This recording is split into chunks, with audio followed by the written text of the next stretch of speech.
And then a good starting point then, Lewis, is if you're able to just do a little bit of an introduction to yourself in the business. Well, virtually. I'm Lewis. I'm COO at Karogo. So I wear quite a few hats, oversee operations, delivery, a little bit of business development, and HR and recruitment. Hence, I'm the one on this call today. So Karogo, we are a personal branding agency, a remote first company as well. We work with entrepreneurs to transform them into thought leaders. So that's CEOs, founders, entrepreneurs of companies that are startups, scale ups, and we work with some of the biggest companies in the world, some that are floated on the stock exchange. And personal branding for us is around creating strong reputations, strong digital authorities, and online presence to scale businesses, to unlock untapped opportunities, and to really position individuals as the go-to in their space. Now, how do we do that? There's a couple of core pillars to our business. We have personal brand positioning and strategy. So that's the campaign strategy, really unpicking what makes someone unique. How do we position a particular entrepreneur, CEO, or founder in the best light possible? So if people are interested in sort of campaign strategy and brand strategy, there's certainly huge scope to do that with us.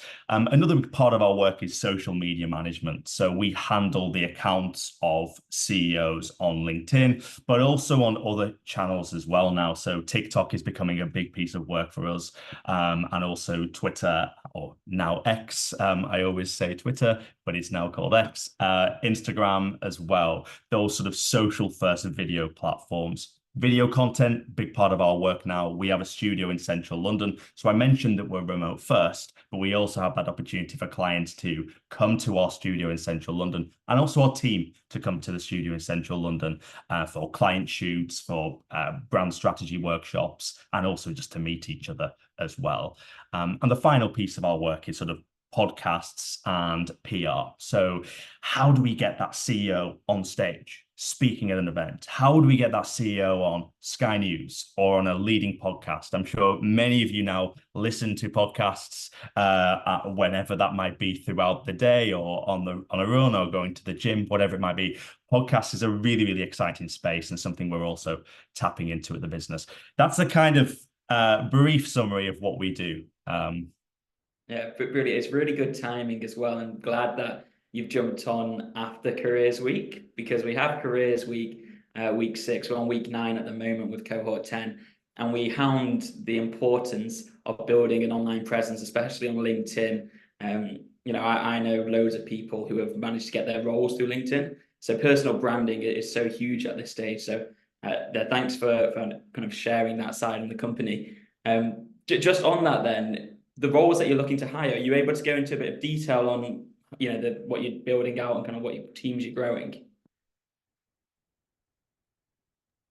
Yeah, absolutely. I just thought before I do that, I just wanted to help people frame what exactly personal branding is and how we articulate that as a business. The context here is, graduates and people looking for roles. It's one of the toughest job markets out there, right? Fact. It really, really is. The cost of living, the post-pandemic sort of landscape that we are in, and the economic uncertainty that's been caused by a range of different factors. And not only that, with an upcoming general election, there is, of course, instability in the marketplace. And there are more applications now for roles across the board than ever before. There was a stat I read recently that in summer of last year, there was on average 50 applications per vacancy. That was for graduates specifically, compared to 35 the year before. So I just wanted to set the context that I'm very, very, very well aware of sort of the job market out there, but it isn't all doom and gloom, because actually by building a personal brand, by putting out content, getting yourself out there online is a really, really great way to stand out from potential employees. It's something that we look for actively when we're recruiting people. And I mentioned about framing what exactly personal branding is. So what it's not, personal branding is not about forging a false representation for yourself. We're not trying to trick anyone here, right? We're not trying to be someone that we're not. That's not authentic, and it quickly gets found out. It's also not about self-promotion or boosting your ego as well. This is not influencer marketing. This is CEOs and founders and entrepreneurs wanting to position themselves as thought leaders, as credible individuals within their respective sectors. And I mentioned there, personal branding is not about becoming an influencer. But I will caveat and say the influencer marketing space is an incredibly exciting one. And I think one of the trends we're going to see over the next 6-12 months is CEOs becoming influencers, CEOs getting brand deals, CEOs sponsoring products. I mean, I'm seeing it quite a lot with our work now. That's only going to grow. With 900 million users now on LinkedIn, I think he may have even passed the billion mark. Those B2B influencers, entrepreneurs promoting products, services, there's going to be a real rise in that. So that's kind of another sort of route we're looking at as a business. So what is personal branding then? It's about framing your skills, your insights, your expertise, your values in the best way possible in order to have the reputation that you deserve. It's a marketing and brand strategy that companies can employ, that entrepreneurs can employ to position themselves as thought leaders or as the go-to. We have a theory, which is if there are 100 people that are in your sector, let's pick architecture practice. Don't know why that came to mind, but we're going to roll with it. So imagine you're a CEO of an architect firm. There's 100 other architect firms doing similar things to what you're doing. What our methodology is how do we position our client as a market of one, the go-to, the one that when people are thinking about using an architect or getting a company to redesign their building, they think of our client and they think of their company. That is personal branding, being front of mind. And personal branding is also the concept of when you're not in the room, what are people saying about you? So hopefully that gives you a little bit of a flavor as to that. So how does that translate into roles at the business? So we're currently a team of 20. I've been working this week with our CEO on mapping out what the future looks like for this business, which we'll be sharing a lot more about on our socials, our website, and our comms in the weeks to come. We'll probably be 30 this time next year and probably scale beyond that. Like most agencies, we have a typical agency model in that there's account managers, there's creatives, there's content writers, but we've done something a little bit different with our business, which is we've built our structure around pods. So we have 40 clients. There are 4 pods of 10 clients. In each pod, there is an account manager, a content writer, and a social community executive. The reason we do the pod structure is, firstly, we believe we're going to get better results for clients with 3 brains pulling together to deliver amazing results for them. Secondly, in a remote environment, we know it's really important for teams to feel connected and be productive in their role. So that's one of the measures we put in place. You're working collaboratively with your colleagues to build the brands of those 10 clients rather than working in silo from behind your laptop day in, day out. So that's been a great way to connect the team and help them collaborate more. And yeah, that's essentially the 2 core reasons why we've done that.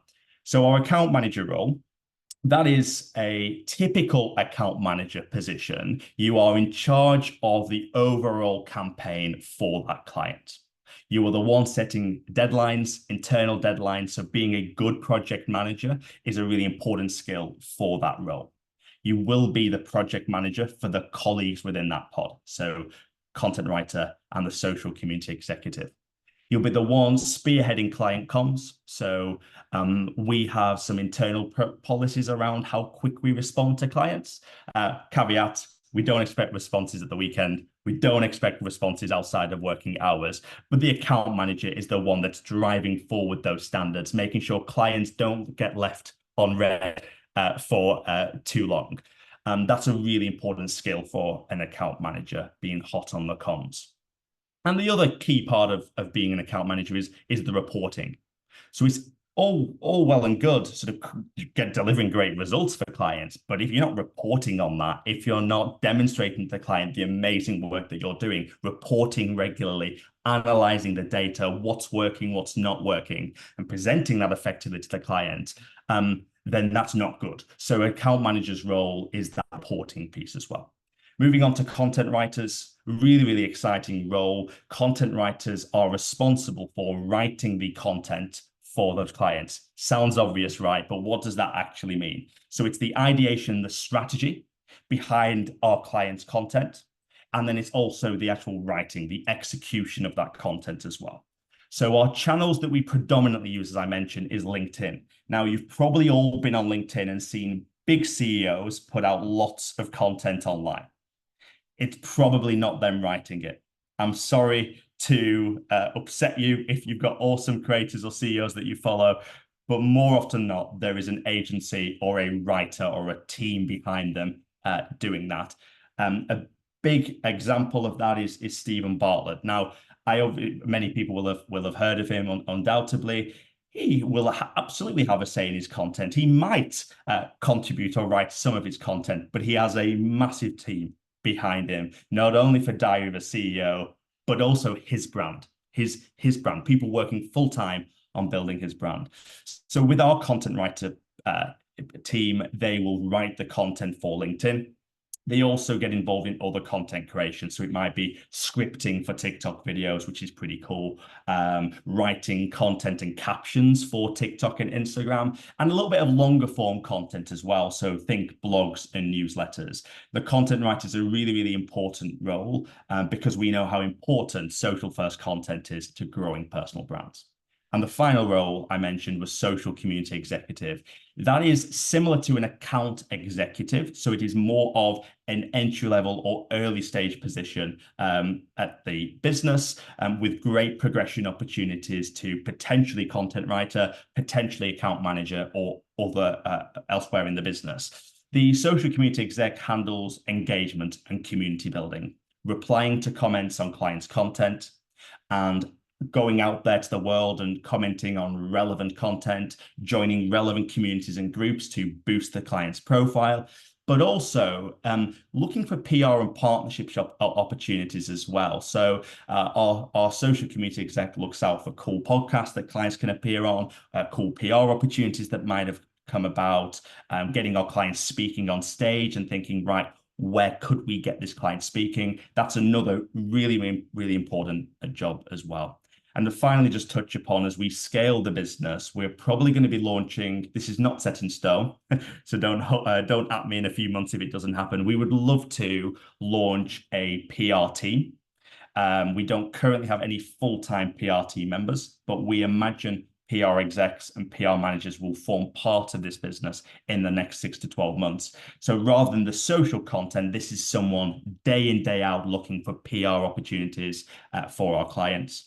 And the other team that we might be launching in the next 6 to 12 months is our paid or performance marketing. We understand the importance of ads, whether we like it or not. Ads make business work, whether that's Facebook and Meta, whether that's TikTok, whether that's Google Ads and SEO. Ultimately advertising is a key growth channel for businesses. But we also think it's a key growth channel for entrepreneurs as well. So that'll be looking at promoted content, looking at paid ads for our clients to really drive and accelerate that growth of their personal brands. I think that's everything. I know that was a bit of a waffly answer, but hopefully that context was valuable. Yeah, no such thing as a waffly answer. That's well exciting. Big few months coming in, and lots of growth opportunities with the business. Yeah, I'm sure, and I was going to say after the call, we tend to do a bit of a Q&A session if you're okay to that. So I'm sure everyone's got some good questions they're jotting down anyway. But off the back of the 2-3 roles you mentioned there, what's your ideal candidate? What are you looking for when you're hiring someone?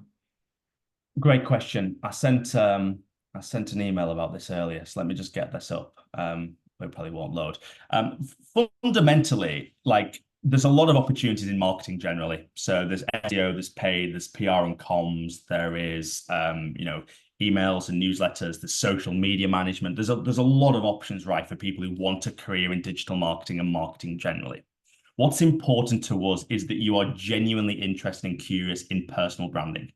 So not only do you want to work with companies, but actually, and most importantly, you want to work with the founders, the CEOs, the managing directors, the C-suites of those companies. And there is a slight difference. Of course, a lot of the principles that you'll be learning in your cohort through Basecamp and the digital marketing skills that you're acquiring are, of course, relevant and transferable to personal branding. But that's one of the questions that I ask on the application forms. It's a question that I ask at interview, because it's really important that someone doesn't just want any marketing job, but someone actually wants a job within personal branding. And I think everyone can kind of understand why that's important, because we want you to be in a role that lights you up, that genuinely excites you, that not only you have knowledge and expertise in, but you want to grow in that role as well. And that's where that curiosity piece comes in.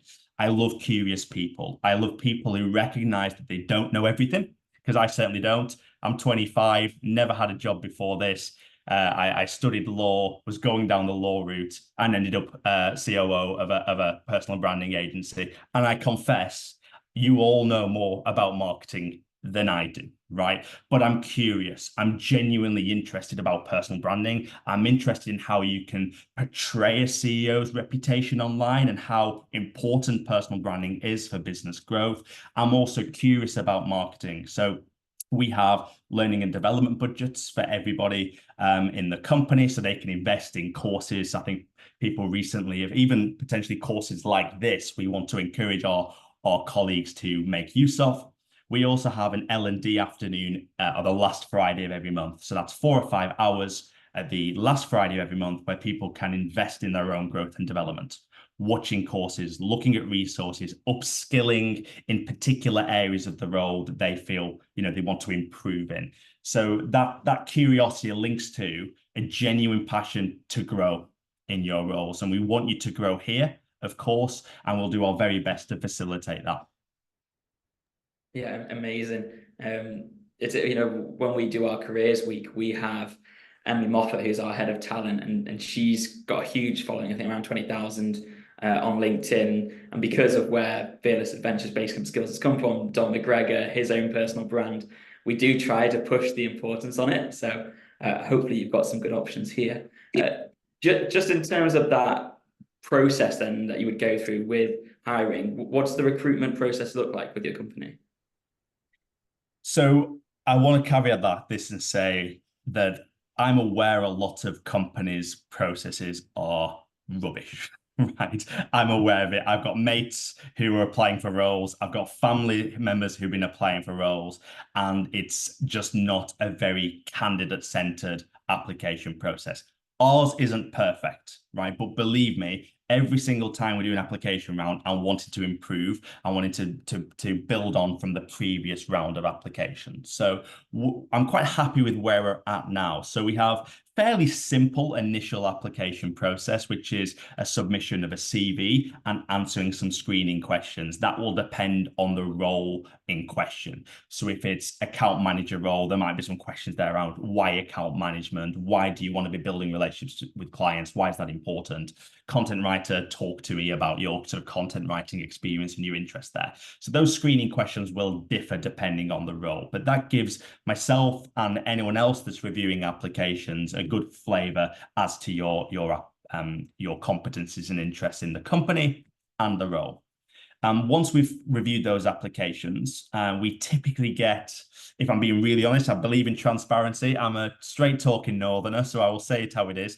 We typically get between 15 and 30 applications per successful person that we offer a job to. So if you're one person we hire, we get 15 to 30 applications. So it is really important that you stand out, that you follow the brief, that your that your CV is tailored to the role, and that your answers to the questions are tailored to the role as well. That will help you stand out from the sea of applications that we inevitably get.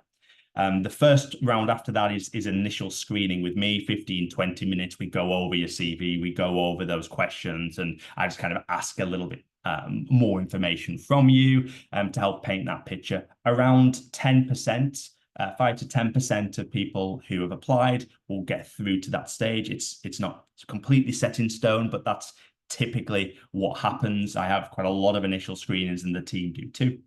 And then we have an interview, which I'm actually doing all afternoon today and tomorrow for an account manager position.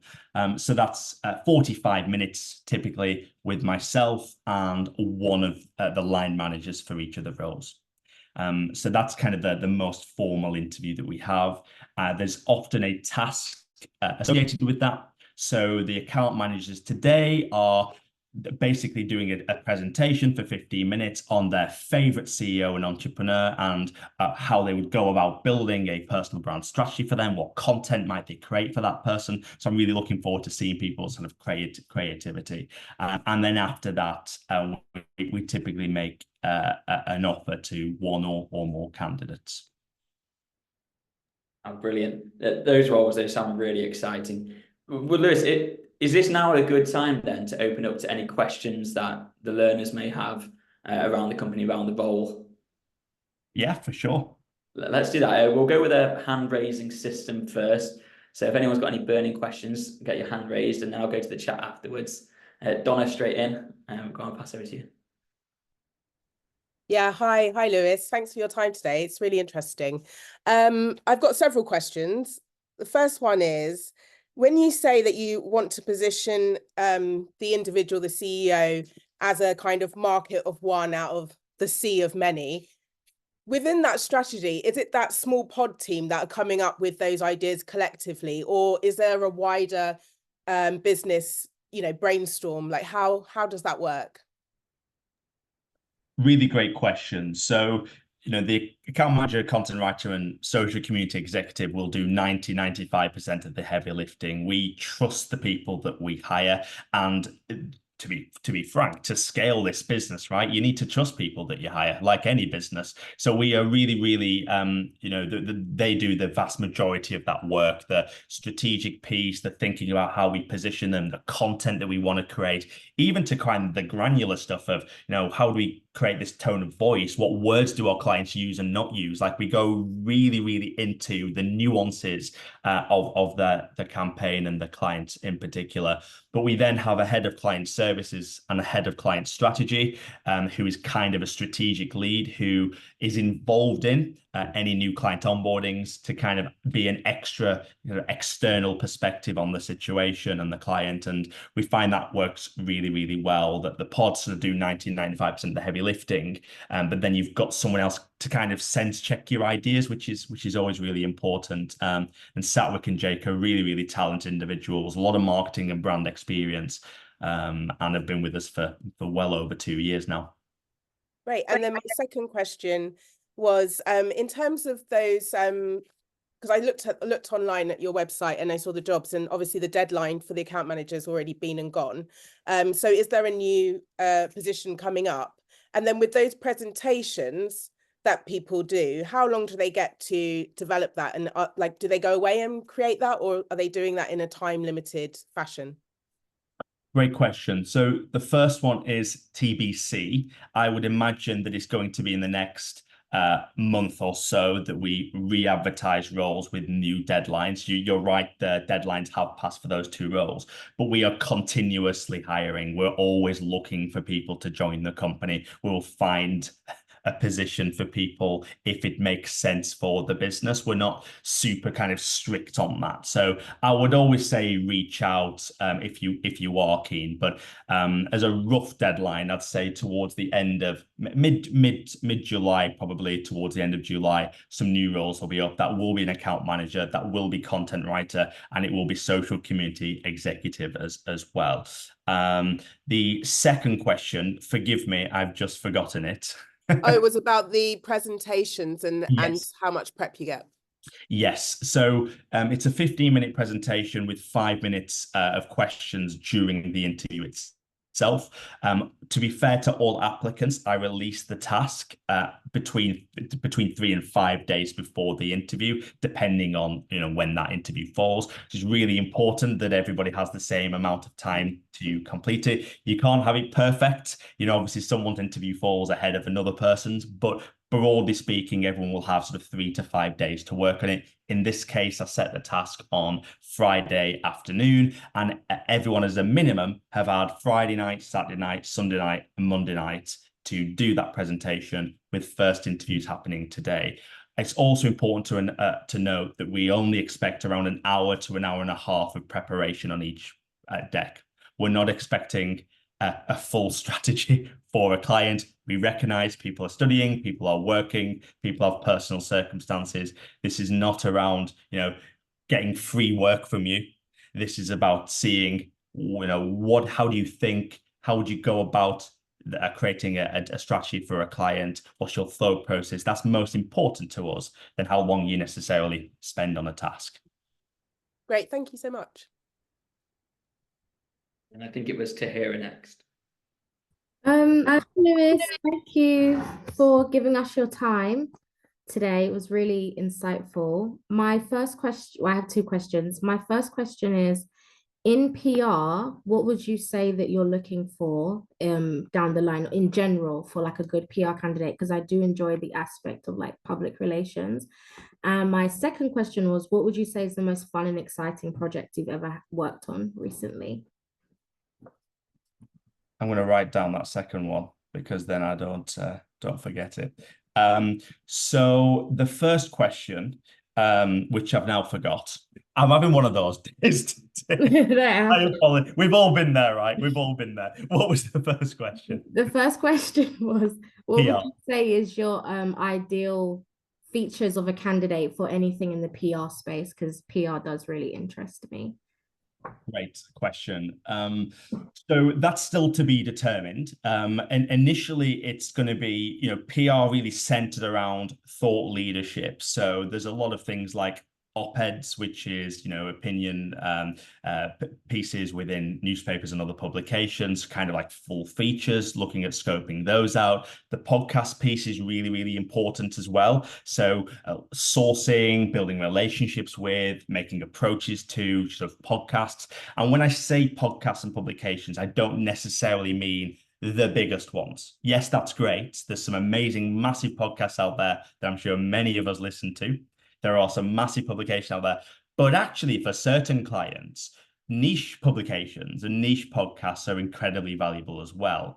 There are hundreds of thousands of podcasts happen every single week across the world, and lots of opportunities for clients on sort of small scale, mid scale, through to your top tier podcasts. So it will be someone that's really quite proactive as well to be able to source these opportunities. A natural relationship builder is really important in PR roles. Someone that has the confidence to make approaches and see them through. So I think PRs have to be a little bit tenacious. And keep knocking on the door until you eventually get a yes. That's really, really important because you will get no's in PR when you're pitching to busy journalists who get pitches all day, every day from other PRs. So that's really important. And I think someone that's a strong writer and strong communicator. So if you're putting together a press release, I think that needs to be compelling and punchy, especially when journalists get lots and lots of pitches, as I mentioned. So those are some of the skills and competencies that are really important. But it's going to be a very exciting role, and we're looking for someone fundamentally who likes it a little bit scrappy, understands that not everything is polished. We are a scale-up business. We've not been going for 30 years. We're a couple of years old. And we want these people who get the PR positions to sort of take the role by the scruff of the neck and really own it and be autonomous with that. And that's why it's such an exciting position. And your second question, most fun and exciting project. Sadly, quite a few of them I can't talk about because they're that fun and exciting that I've had to sign non-disclosure agreements, which actually in our work is not uncommon. We're working with some big CEOs and founders who often don't want others to know that they're working with an agency. So that's a challenge of a lot of the stuff that we do. I would say one in particular, can't mention names, but there was a really cool entrepreneur that we worked with probably from 9 months ago who exited their business for well over 100 million, and they were looking to launch a new product, a consultancy and coaching offer. But not only that, they wrote a book and they said, we want to get Amazon bestseller within 4 months. And we said, let's do it. And we did it. You were a bestseller in Australia, France, the UK, and somewhere else in Europe, which was awesome. And we got them on some amazing podcasts. And one of, if not the biggest podcast in the business space, we're currently in negotiations with. So it's very, very exciting that someone like that you do the social content for, you help a book launch for, and you also handle sort of the podcast and the PR. It's a really nice 360 relationship, and I would say that's the most fun campaign I've worked on. Thank you so much, Lewis. Thank you so much. Appreciate it. Yeah, thanks for your questions. I think it was Steve next. Hi, sorry, I haven't got my video on because my computer's in a terrible state. But I was wondering, I'm really interested to hear about the fact you're using kind of like skills-based and task-based way of assessing candidates for your roles. I was wondering if you could talk about what's the kind of best presentation you've seen and had, and what was it that made that better than the others? Brilliant question, that. Yeah, so one of my philosophies for hiring is skill-based and competency-based. And not only that, skill-based and values-based. The other thing that's important as well is we understand some applicants are not going to tick every box of a job description. And I want to make that really, really clear. There are people we are chatting to today who might on paper not tick every single box of the job description. We encourage people to apply anyway, because we encourage diversity of thought. It's important to us to have people with different perspectives and ideas. That makes our agency what it is, and should make any business what it is. It's an exciting thing to get those diverse perspectives. But in terms of kind of presentations that have been the best, it's following the brief that's been set as a starting point. That's really important.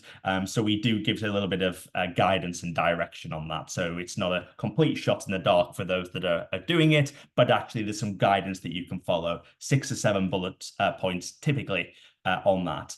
But it's also demonstrating your ability to think outside the box, to think strategically, to follow the brief that we've set, but also to maybe throw some curveballs in there, throw some ideas that we might not have thought of. And I know that sometimes it's quite not tangible. It's quite a cliche for me to say that, but I would really encourage you to think outside of the box. And that blue sky thinking is something that we really, really, really encourage. So if, for example, on the brief it said, think about LinkedIn social strategy, think about a bit of PR you might get for clients, you might say, right, okay, that's cool.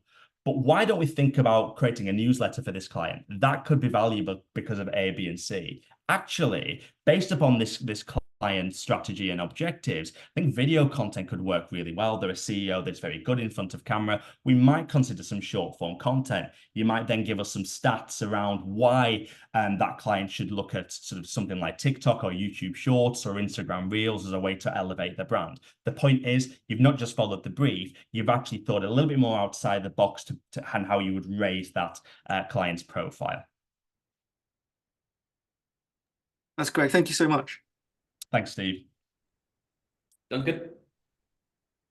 Hi, yeah, thank you for coming on and speaking with us. I have 2 questions as well, so I'll just say the first ones so you don't forget. Yeah, normally I'm very good at remembering them. Today, it's not happening. It's all good, it's all good. So yeah, my first question is, I'm really curious to hear if you get like a wide range of different entrepreneurs, or if they kind of funnel into like a concentrated area of like industries. Brilliant question. So we are very, very sector agnostic. We're currently in 9 countries. We have clients across the world. So if working with a client in the US or the MENA region like Dubai or part of Europe excites you, we do have a client base that's an ever-growing global footprint, which is really exciting. And sector-wise, it's the same. So currently we have tech and SaaS and products through to FMCG. So we work with cocktail brands, non-alcoholic drinks company. We've worked with a sauce company, and that B2C or direct to consumer sort of brands are really interesting because that's not that's sometimes difficult to see from a personal branding how you get return investment for that, right? How many bottles of sauce do you have to sell to make it a more worthy investment? Whereas take the architecture client, for example, you only need to sell one project and you've made your money worth back, whatever. So with that, you know, a lot of the content we've created for the direct to consumer brands has been sort of short form video content, really trying to blow up their socials on something like TikTok, but also establishing brand deals and sponsorship opportunities as well for those people, getting their face and product on events and stuff like that. So we work with some D2C, always fun campaigns to work on, marketing, sports. Marketing is a big one for us because typically marketers understand the importance of personal branding. I would say looking at all of our clients, marketing or related sectors form the largest proportion, maybe 20 to 30%. That might be SEO, paid ads, performance marketing, email retention, social media management, influencer management, talent management, agencies. These are people who get marketing, they understand why personal branding is so important. They don't have the time or skill set or in-house capabilities to make it work. Okay, interesting. Thank you. And second question, in terms of networking, because they've kind of drilled it into me, networking is king.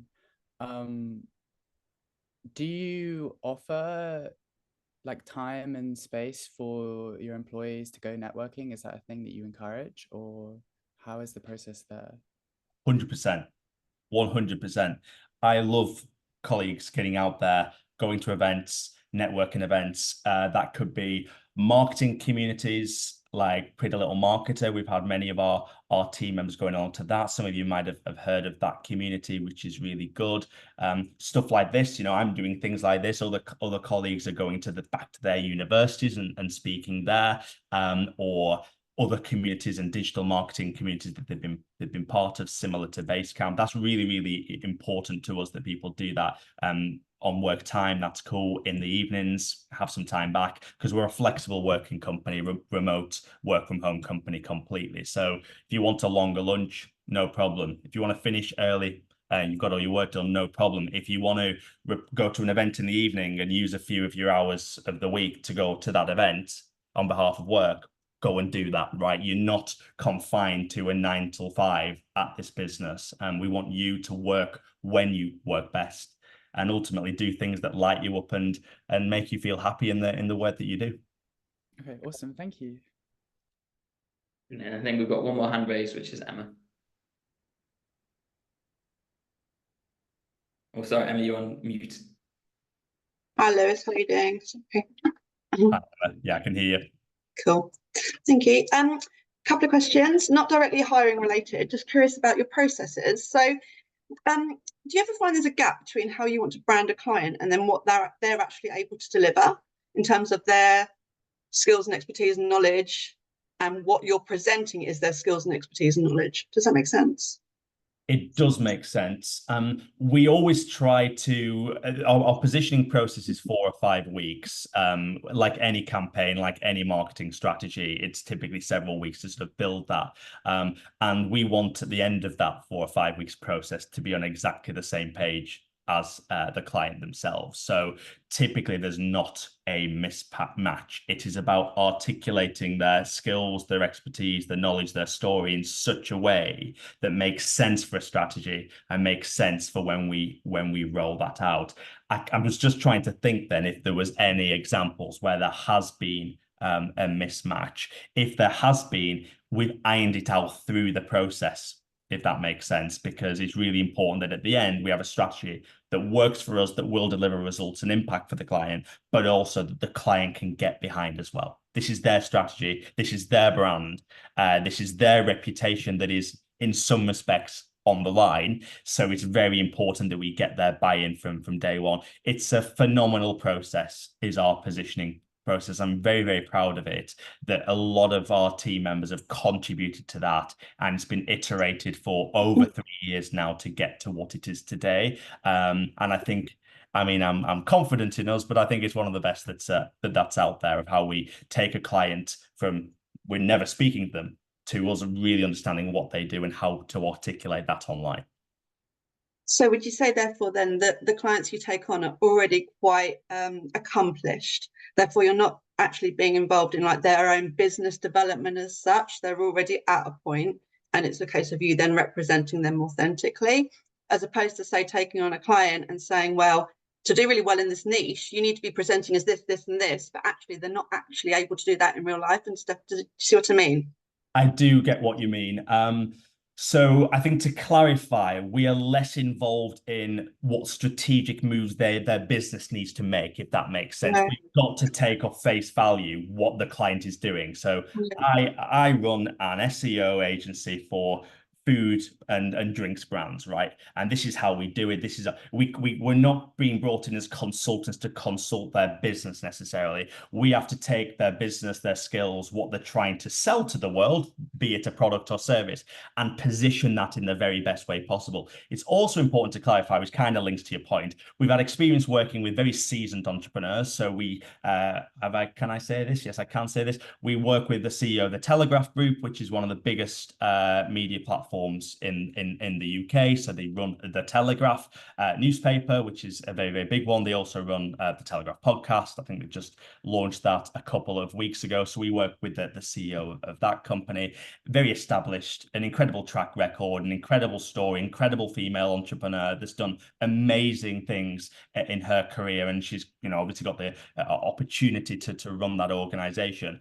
And then on the other side, we've worked with startup founders that are pre-seed before they've even launched. We've worked with someone for 7 months and no one actually knows what they do yet. And it's because we're building that up. That is part of the strategy. So almost, have you heard of like building in stealth mode? This idea where the public doesn't know what you're actually building. So those are really exciting campaigns as well, because you're kind of involved from the very, very start. And one company we've worked with for nearly 2 years now, they're a leading shipping company. Very rogue, I know, but if you're into shipping, then this might be a cool account for you. But actually, we worked with them when there was 4 of them, and now they're a team of 100. They are valued at more than $150 million. And we've been part of that journey from the very start. And that is something I'm incredibly proud of. And it's an amazing part to, our team played an amazing part in that journey. Amazing. So my other question is slightly unrelated to that, but you talked about continually recruiting and about your growth plans. So with that, how do you balance out your level of clients? So your client acquisition and do you ever have more team than clients or more clients than team? How does that work for you? Classic question. I think if any agency answers that and says it's absolutely perfect and you get them, it's a perfect balance, they're lying to you. It is always a really, really difficult thing, that balancing of supply and demand for services, supplying talent, supplying the team to deliver work, and then the demand for our products and services.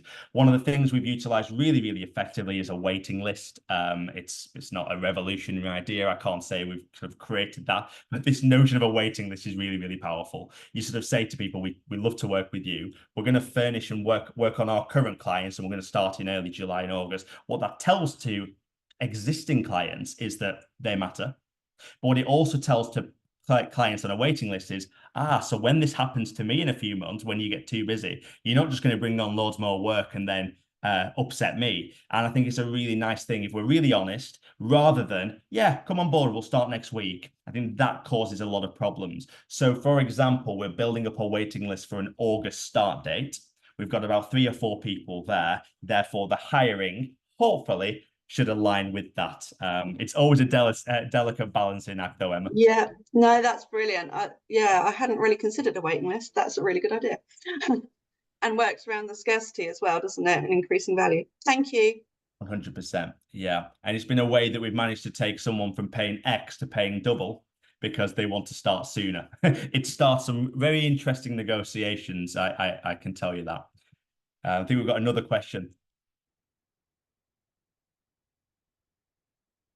Hi, Lewis. Thanks so much for your time today. It's been really insightful.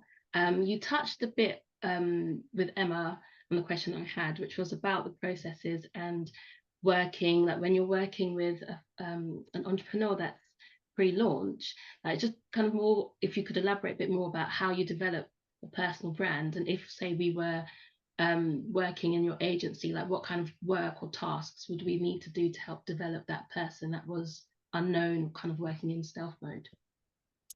Great question. So a recent client, we worked with an entrepreneur in the MENA region who was launching essentially an investment fund and also a talent management, a sort of talent management for footballers. It's probably the best way to describe it. So representing footballers, really cool if you like football, but just really cool generally. A very exciting space. But we worked with them for 8 months before they actually launched their service to the world. So what was really important to us is, how do we position them? How do they want to be perceived? How are they going to be perceived? Doing a lot of industry analysis, doing a lot of competitor analysis as well. Who else is in their space that we can emulate, get inspiration off, learn from? Really important. And that should happen in any sector whenever you are building a strategy, whether for a person or for a brand or for a product. Competitor analysis is very important. Also something like a SWOT analysis, which is probably in every A-level business textbook ever. But actually looking at the strengths of this individual, the weaknesses, the opportunities, and the threats allows you to build a strategy that's not only proactive, but also reactive to potential problems that you foresee months in advance. Really important. Also use that time to develop client's mission, values, their overall objectives. You need to map them out and get really, really crystal clear on them. And their tone of voice and their personality. How do they want to communicate? What words are they going to use? What topics are they going to talk about? What topics are they not going to talk about? It actually gives you so much more breathing room by working with a client who hasn't launched a product than if you were to work with a client who wants to hit the ground running tomorrow. Those are always more, I think more challenging campaigns. I think it's really exciting to work with someone in stealth mode because you're building something from scratch before the world even knows about it, and that's incredibly important. So hopefully that sort of gives you a bit of a flavor. I think the final thing to probably say on that as well is, start those conversations, right? Start those conversations with potential partners of her, potential podcast that she could go on. Start building that audience, start building that community, because when you start to promote the product, you're so going to wish you had a community to build that from. Like anyone who launches any product ever, if you've got an audience that trusts you, believes what you say, buys into you as a person and your story, they're going to buy your product and service as well.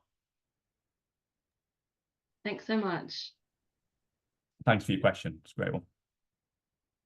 Again, new hand's been raised. Rachel, you next. Hiya, yeah, I'm going to quickly sneak this question in at the end.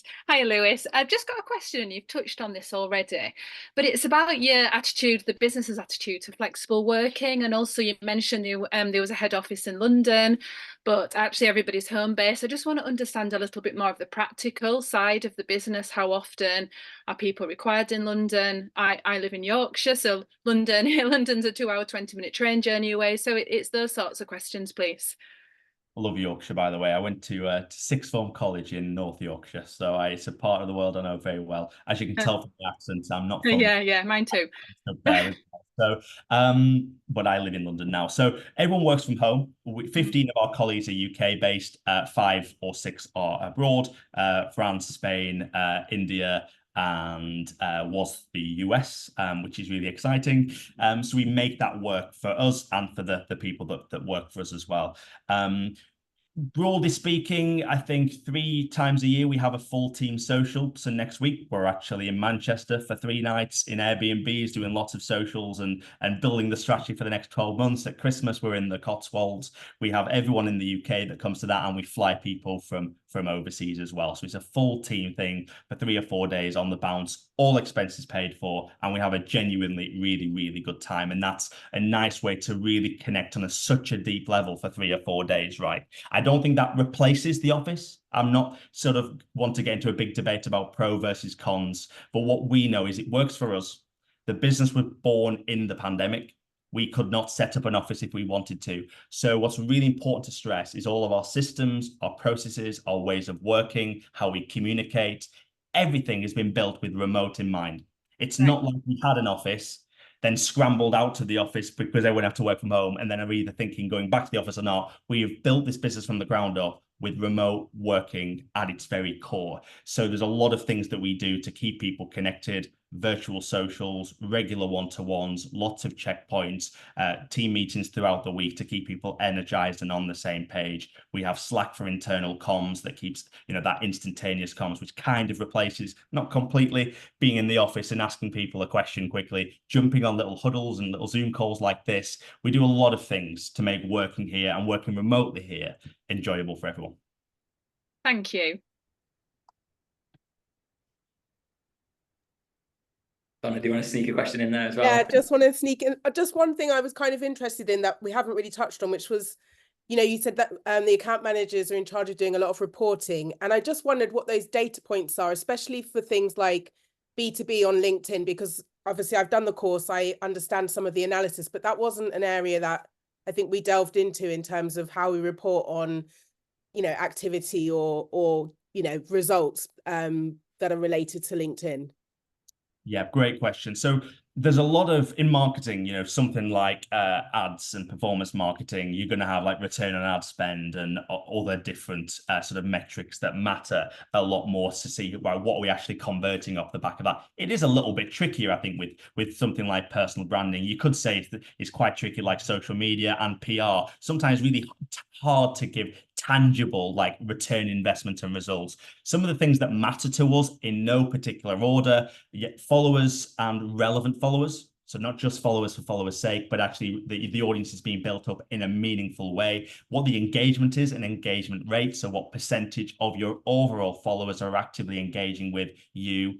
DMs and opportunities, I think it's a bit more of a qualitative one. So are you getting DMs? How many? But also, what are those DMs? What are those opportunities that are coming off the back of personal brand? So this week, we've had a client been offered to speak on stage at a 3,000 person event in Europe. We've also had podcast approaches. Like the amount of podcast approaches our clients get on a weekly basis now is hard to sort of put into terms. There's a lot of them. So those sort of qualitative sort of opportunities and whatever that means, that will depend on the client's objectives. Some, they want to be on stage, so tick if we manage to achieve that. Others, they don't want to be on stage. They want to be getting awards, getting nominated for awards and successfully landing great awards for their business. So that really depends on the client in question, but hopefully that sort of answers your question there.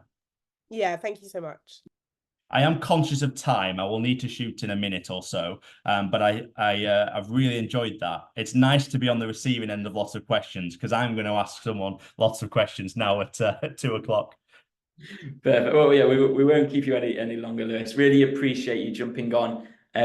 We'll share obviously all the roles in the Slack group for everyone. And then Lewis, if people want to connect with you, happy for them to kind of LinkedIn, connect, begin any conversation there as well.